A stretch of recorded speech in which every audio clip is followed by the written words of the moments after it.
La Terre est géographiquement composée d'un quart de surface terrestre et de trois quarts de surface océanique. Le corps humain moyen est composé jusqu'à 90% de son poids en eau dès la naissance. Le fœtus humain passe 9 mois approximativement in utero et dans l'eau.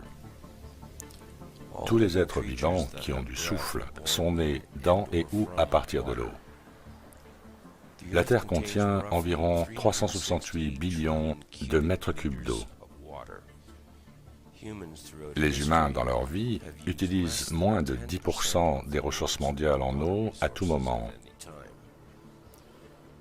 L'être humain moderne moyen utilise environ une centaine de gallons d'eau par jour, ce qui représente 5 fois son poids moyen, plus de 800 livres. L'être humain moyen en bonne santé peut boire jusqu'à 3 gallons d'eau par jour. Tous les mythes les plus anciens, les théologies et les cosmologies, parlent de la création comme émanant de l'eau. Toutes les lois, depuis l'Antiquité primitive, furent écrites pour réglementer séparément la terre et la mer. Les lois relatives à la terre sont devenues la loi de la terre, ou la loi naturelle, ou le droit commun.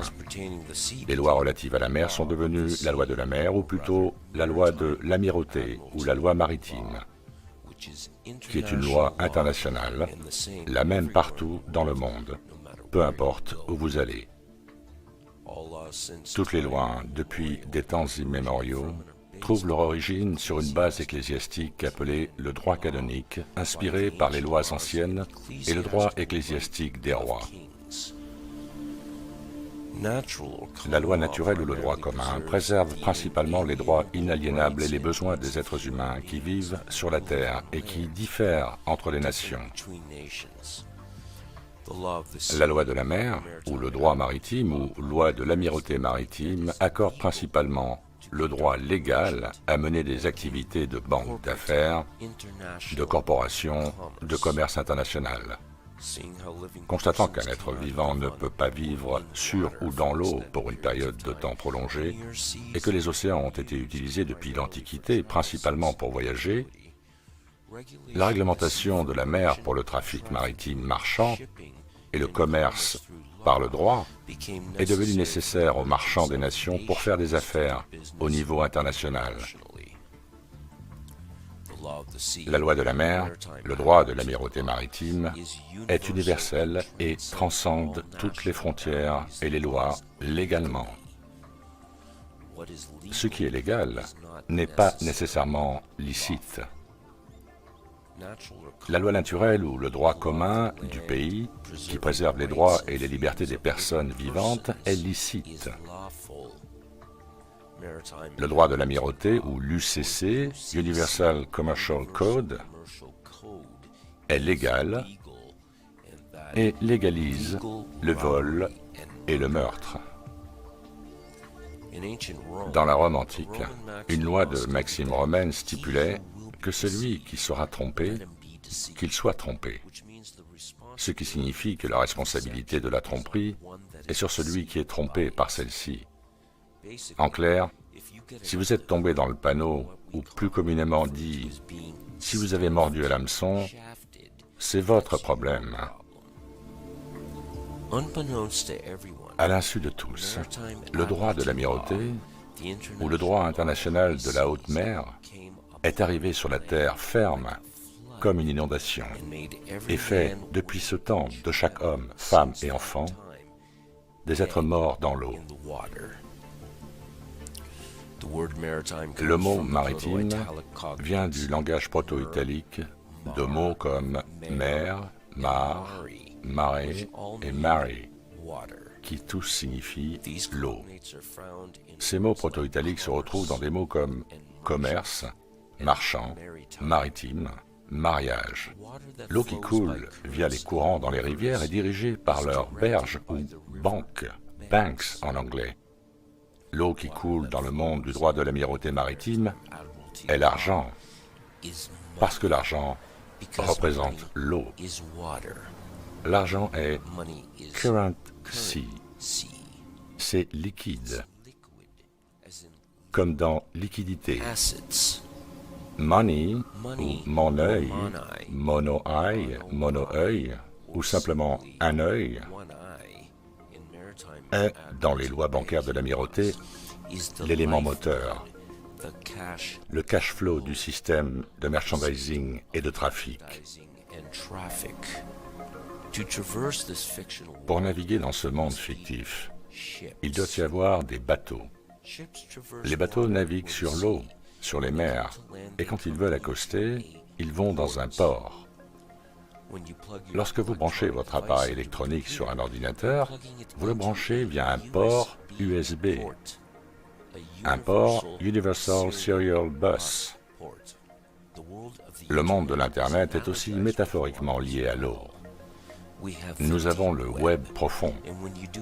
Et lorsque vous diffusez en direct sur les médias sociaux, vous diffusez votre émission en streaming.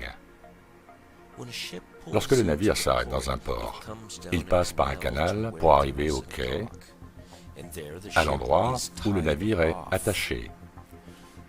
Là, le capitaine du navire soumet au capitaine du port un manifeste d'accostage, une licence et un manifeste des marchandises et services fournis par le navire à quai. Le capitaine du port signe alors le manifeste affirmant que la cargaison est maintenant propriété de la circonscription, ce qui inclut le bétail. Tous les navires sont déclinés au féminin. La femme est un navire. L'homme est le fabricant. Un homme délivre son sperme dans un vaisseau. La femme, elle porte la cargaison. Le sperme et le travail durent 9 mois, jusqu'à la perte des os, et le sperme, dans la cale, emprunte le canal de naissance jusqu'au port d'entrée, la salle d'accouchement. Selon le Black's-Law Dictionary, l'hôpital était aussi une banque et une église. La femme ici a injecté un nouvel élément dans le stock de produits de l'amirauté maritime, dans la cargaison, le bétail. Un médecin détachera le navire de sa cargaison en faisant ainsi un produit, en coupant le cordon ombilical du navire ou du vaisseau et signera un acte de naissance, un manifeste de naissance, avec l'apposition d'un cachet sur la cargaison, une empreinte de pied ou une empreinte digitale dont l'encre représente le sang. Et après que les informateurs, qui sont vos parents, ont signé le manifeste, ce qui est clairement désigné sur le certificat lui-même, ceux-ci, les informateurs donc, informent le médecin que la cargaison, que le stock est maintenant livré et peut être réclamé par signature. Le médecin signe le certificat, ce qui fait de vous maintenant un disparu en mer, une commodité, une propriété, un stock de marchandises sous forme de cargaison, un produit non réclamé. Vous êtes maintenant légalement mort dans l'eau et votre nom apparaît en lettres majuscules sur tout autre document juridique. Et comme je l'ai dit, légal n'est pas nécessairement licite.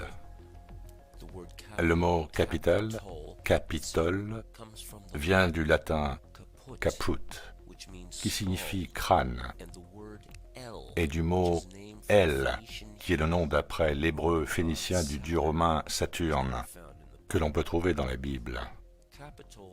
Avec Capitole, nous avons la colline du Capitole. Golgotha, la colline du Capitole, est à Washington, D.C. César, dans l'Antiquité, a régné depuis une colline, tout comme les présidents, monarques et papes gouvernent depuis une colline. Un gangster peut tirer dans la tête de quelqu'un et dire « je l'ai capé », un euphémisme pour une balle ayant causé la mort à la tête. Le mot capitaine vient du mot capitole, qui signifie argent, money, Moinai, qui équivaut à l'eau, the current sea, la mer actuelle. Toutes les entreprises sont fictives.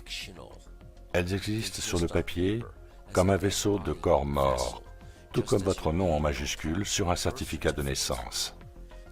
La Constitution des États-Unis fut créée en 1776. Mais la Constitution de l'incorporation de la Société des États-Unis fut établie en 1871. La Corporation des États-Unis fut enregistrée dans le Delaware, Maryland, en 1871 et est devenue les US Inc. Tous les citoyens de l'US Inc. ont une licence pour travailler pour l'US Inc. Ils sont des employés. Toutes les sociétés doivent avoir trois choses: un président, un vice-président et un secrétaire du Trésor. Tout dans le monde de la loi marchande et du droit bancaire s'articule autour des navires, car les navires sont transportés par l'eau, qui est la mer actuelle, the current sea, sur laquelle toutes les entreprises sont des navires. Si vous voulez avoir une voiture, vous devez obtenir un navire propriétaire. Si vous voulez être citoyen d'une nation ou d'un pays, vous devez obtenir un navire citoyen. Si vous vous engagez dans des affaires avec quelqu'un, vous devez obtenir un navire partenaire. Si vous voulez apprendre à commercer, vous devez obtenir un navire d'apprentissage. Vous voulez être diplômé, vous devez obtenir un navire bourse d'études. Vous voulez acquérir une nouvelle voiture, vous allez voir le navire concessionnaire. Si vous vous déplacez en voiture, vous pouvez entrer dans un navire communal avant de prendre le ferry. Lorsqu'un homme et une femme se marient, et ce mot lui-même invoque la loi maritime, ils concluent un contrat d'entreprise et obtiennent une licence de mariage pour exercer une activité en tant que navire partenaire. Si vous allez dans une église qui est aussi une banque, selon la loi noire, vous vous rendez dans un navire culte. Tout n'est que vaisseau, un navire fictif créé à partir de rien sur du papier flottant dans l'océan des lois des banques commerciales d'entreprise des pirates de la haute mer. Une personne, selon le dictionnaire de la loi noire, est un monstre. Selon le droit canonique, Goyim, traduit de l'hébraïque des nations du Danube, signifie bétail scellé, animal, bête inhumaine.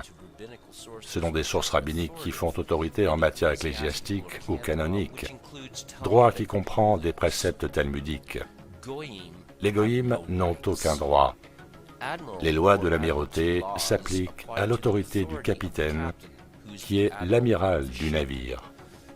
Le capitaine, ou plutôt l'amiral, qui a un pouvoir absolu sur le contrôle du navire, peut établir les règles au fur et à mesure. Le mot admiral vient du mot admire, admirer, et du nom romain hébraïque phénicien de la divinité Saturne, El.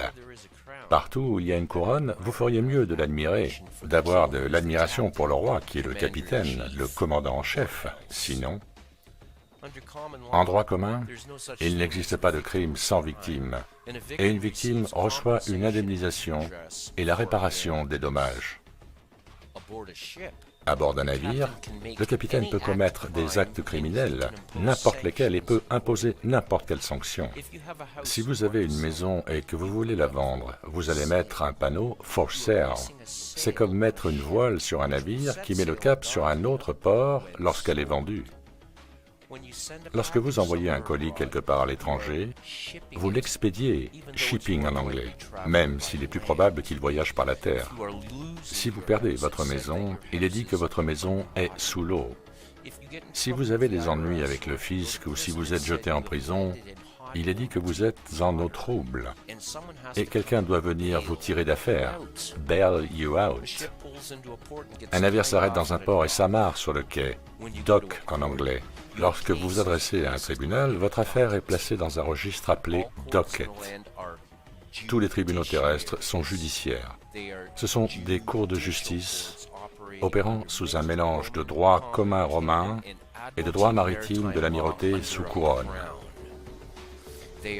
Ce sont des navires amarrés sur terre. Ceci est conforme à la loi sur le pouvoir judiciaire de 1789 adoptée par le Congrès qui a fait de tous les tribunaux de district des tribunaux de l'amirauté sous juridiction maritime. Les États-Unis d'Amérique et les États-Unis sont deux entités différentes.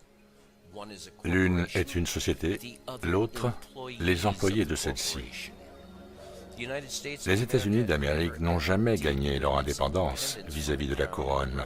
Pendant la guerre révolutionnaire, la Charte de Virginie de 1606 accorda aux colons une licence pour s'installer et coloniser l'Amérique par le roi. Le traité de 1783, après la capitulation de Cornwallis vis-à-vis de Washington à Yorktown, contredit complètement et clairement la notion généralement acceptée et enseignée que l'Amérique a gagné son indépendance par rapport à l'Angleterre. Le premier article du traité de 1783 renonce à toute visée sur les États-Unis, à l'exception du tribut continu au roi, régi par la Charte de Virginie de 1606. La charte a été invoquée par le roi Jacques Ier, qui vous a donné la Bible du roi Jacques, King James Bible, et dans la section 9 de cette charte, je cite « Par conséquent, nous cédons à nos héritiers et successeurs la 5e partie de tout l'or et de tout l'argent, et la 15e partie de tout le cuivre, donc à obtenir ou à avoir, comme il est dit plus haut, sans autre forme de profit ou de compte à nous rendre ou à nous céder, à nous-mêmes, à nos héritiers et à nos successeurs. » La guerre révolutionnaire se termina en 1781, mais le traité de 1783 a été signé 3 années plus tard, ce qui signifie que la guerre n'était pas finie, encore moins victorieuse. Le traité de 1783 a maintenu le tribut dû par les colons au projet du roi, ce qui signifie que l'Amérique reste aujourd'hui une colonie britannique qui paie un tribut à la couronne, tel qu'imposé par la Charte de 1606. L'Amérique a été conquise. La liberté, ce n'est pas être libre. Un marin sur un navire obtient un peu de liberté quand il est autorisé à prendre un court congé et quitter le navire lorsque celui-ci entre dans un port. Un chien a une liberté en laisse quand on le sort pour une promenade. Un prisonnier obtient la liberté quand il est autorisé à sortir de sa cellule pour entrer dans la cour pendant quelques heures sous la surveillance attentive de snipers. La liberté est une licence. Il s'agit d'un privilège accordé par un dirigeant, un propriétaire, un roi, etc., à l'un de ses sujets. L'Amérique n'a jamais été le pays des libres. C'est le pays de la liberté en laisse tenue par la couronne. En 1106, tous les arrêts ou règles ont d'abord été mis en œuvre par Éléanore d'Aquitaine, après son retour de la deuxième croisade où elle accompagnait son mari, le roi Louis VII. Ces derniers étaient des lois codifiées par l'amirauté maritime qui étaient censées protéger les successions et titres des croisés alors qu'ils menaient leur croisade. Ces lois étaient basées sur le droit maritime grec de Rhodes, 900 avant Jésus-Christ, appelé Lex Rhodia. Il s'inspirait à son tour de lois maritimes codifiées de manière ecclésiastique par les Phéniciens qui créèrent leur empire maritime marchand en 1586, empire qui dura 1000 ans. En 1666, un gigantesque incendie se déclara à Londres alors que la peste noire faisait des ravages en Europe. Certains historiens pensent que le feu fut déclenché intentionnellement à partir de Pudding Lane pour se débarrasser des bidonvilles et faire place à ce qui sera finalement la City de Londres. Le Parlement, à huis clos et en secret, invoqua l'acte Sestui qui vit de 1540, promulgué par le roi Henri VIII, retravaillé et instauré par Charles Ier. Sestui qui vit est du vieux français qui signifie en anglais « This killed that life », ceci tue cette vie. Cet acte rendait tous les hommes, femmes et enfants présumés et supposés morts, et une fiducie se met en place. Selon le Black's Law Dictionary, Sestui qui vit veut dire qu'une personne dont la vie est équivalente à la durée du trust représente un contrat d'assurance, un contrat avec l'État. La durée de vie d'un trust est de 7 ans, en vertu de la loi sur la responsabilité limitée. Cet acte est un des plus diaboliques, car il élimine chacun d'entre nous et nous donne 7 ans pour récupérer notre vie. Les incendies de 1666 sont également créés la seule parcelle de terrain sur Terre à ne pas avoir de titre de propriété. Le Golden Mile, la City de Londres, qui est une société ayant son propre drapeau, sa propre constitution, ses propres lois et ses propres forces de défense et de police. Le carré du Golden Mile contient la Banque d'Angleterre, le London Metal Exchange, Fleet Street, le FTSE Stock Exchange, la Monnaie Royale et le tribunal d'Old Bailey. Les États-Unis acheminent chaque année des milliards de dollars à la Banque d'Angleterre en guise de paiement de leur tribut à la couronne. En 1913, la Réserve fédérale fut mise en place, création issue de décisions d'une réunion secrète tenue sur l'île de Jekyll en 1910. Alors que la dette des US Inc., la société des États-Unis, a largement dépassé les réserves d'or estimées, que cette même société des États-Unis considérait comme un étalon pour le dollar, le Federal Reserve Act fut validé la veille de Noël alors que le Congrès était en congé, donnant ainsi le pouvoir à une société étrangère d'imprimer de l'argent fictif et de percevoir les intérêts sur les fonds créés à partir de rien. Une banque ne vous prête pas de l'argent, c'est illégal. Une banque vous accorde un crédit, ce qui est légal, mais pas nécessairement licite. En 1917, la déclaration de Balfour fut introduite, ouvrant ainsi la voie à la création de l'État d'Israël en 1948. La révolution bolchevique éclata en Russie, financée et déclenchée par les banquiers de Wall Street tels que Jacob Schiff et J.P. Morgan. La même année, Woodrow Wilson signa la loi sur les pouvoirs de guerre, stipulant en fait que les États-Unis arrêtaient tout commerce avec l'ennemi, sauf avec ceux qui obtenaient une licence, ce qui excluait les Américains. Les licences furent émises en 1933. Cette année-là, les US étaient dans les conditions de l'article 11 sur les faillites. Le président Roosevelt modifia la loi sur les pouvoirs de guerre de 1917 et déclara tous les citoyens américains comme ennemis de l'État. Il y eut une déclaration d'urgence nationale le 9 mars comprenant une loi d'urgence plaçant tous les biens et ressources de pouvoir des US entre les mains du président par la loi martiale, ce qui est toujours le cas aujourd'hui. Ceci est renouvelé chaque année par décret. La Réserve fédérale commença à imprimer de la monnaie fiduciaire et l'œil qui voit tout fut placé sur le billet de $1. Tous les hommes, femmes et enfants nés depuis sont arrivés en tant que garantie collatérale vis-à-vis de la dette de la Corporation des États-Unis, en tant qu'esclaves et ennemis de l'État. Le solde de la dette par rapport à la garantie des collatéraux est déterminé par des guerres illégales menées pour le profit, là où la dette opposée à la garantie est équilibrée, ou plutôt là où le troupeau de moutons est tondu.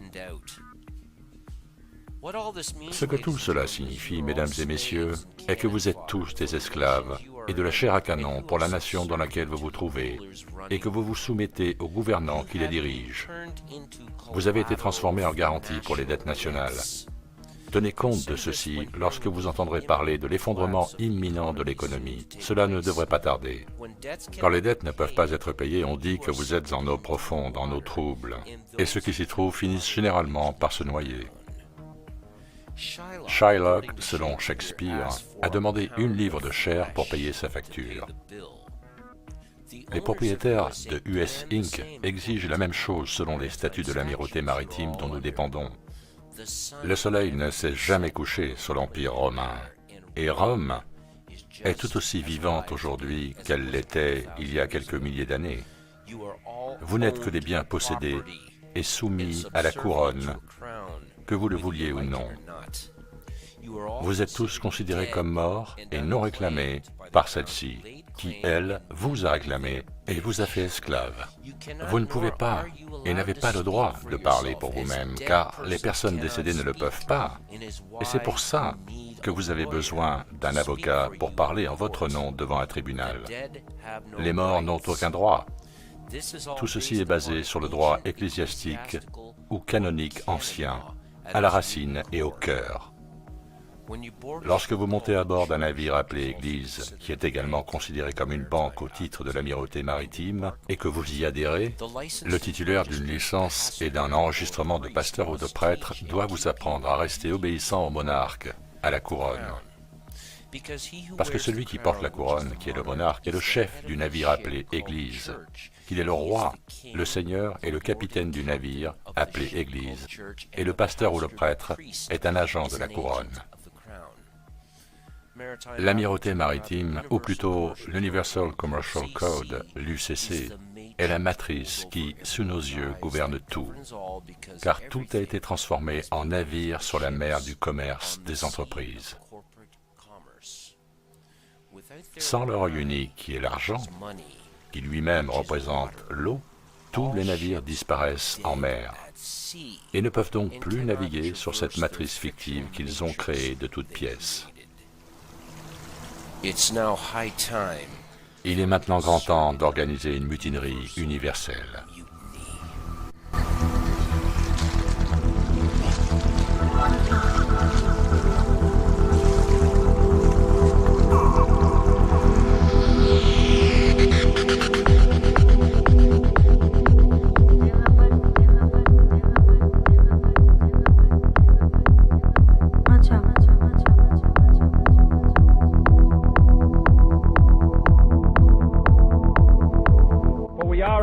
Car nous sommes confrontés dans le monde entier à une conspiration monolithique et impitoyable qui, pour élargir sa sphère d'influence, s'appuie principalement sur des moyens de convoitise par l'infiltration au lieu de l'invasion et par la subversion au lieu des élections.